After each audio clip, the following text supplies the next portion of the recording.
It wasn't necessarily the slow start, I'm not worried about that. Slow starts don't lose games, in my opinion. You know, we had some penalties in the first half that were costly, in my opinion.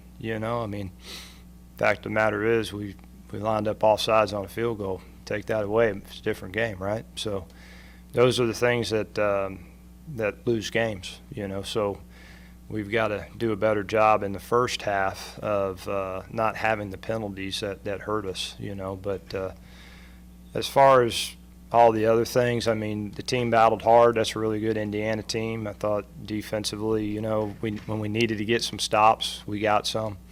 Offense at times scored really fast and did some good things, but it wasn't good enough. It's about winning, and we don't take losing lightly, and so we'll go back and clean it up and get ready for Michigan State. In the fourth quarter, there you guys faced that fourth and short, 4th and 1, 4th and 2.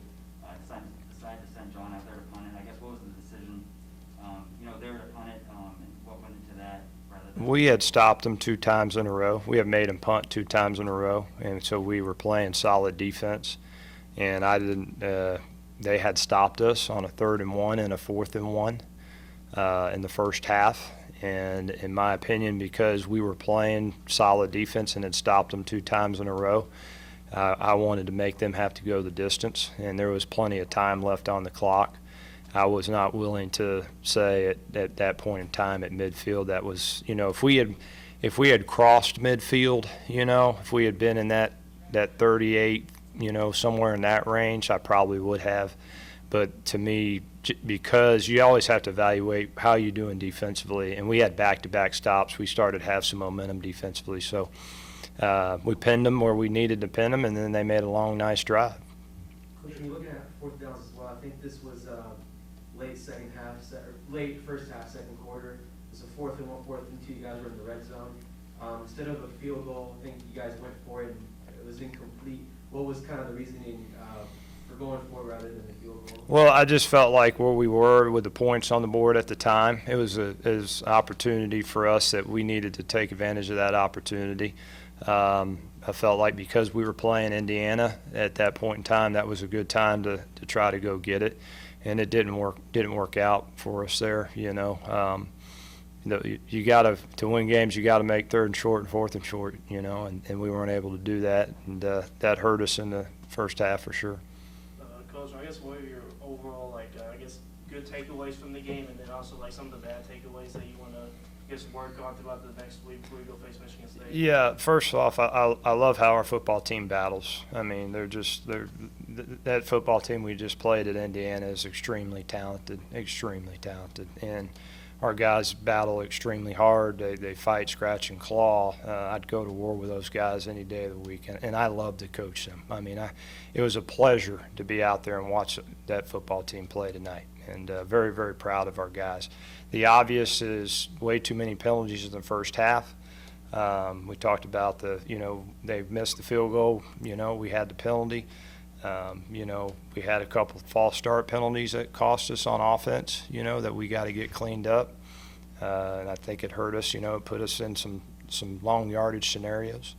So, those are things that we got to get cleaned up, because if you want to be a good football teams don't do that. You're kind of looking at a silver. Oh. It's funny. If you're looking at sort of a silver lining, building off what he said, we faced one Big Ten team tonight. Face another one next week.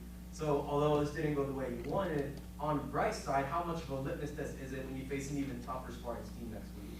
Well, every week's a new week. Every week's a new test. I've said it before. I'll continue to say it. Whether we win or lose, we're going to get up tomorrow and come to work tomorrow and get ready for Michigan State and put our best foot forward to go get a win. And if we clean up the things that we need to clean up and we play good football, we'll have a great opportunity to go do that. And our team like I said, they love the battle, they love the competition, and we need to go get a big win. So I know they'll fight hard to go do that next week.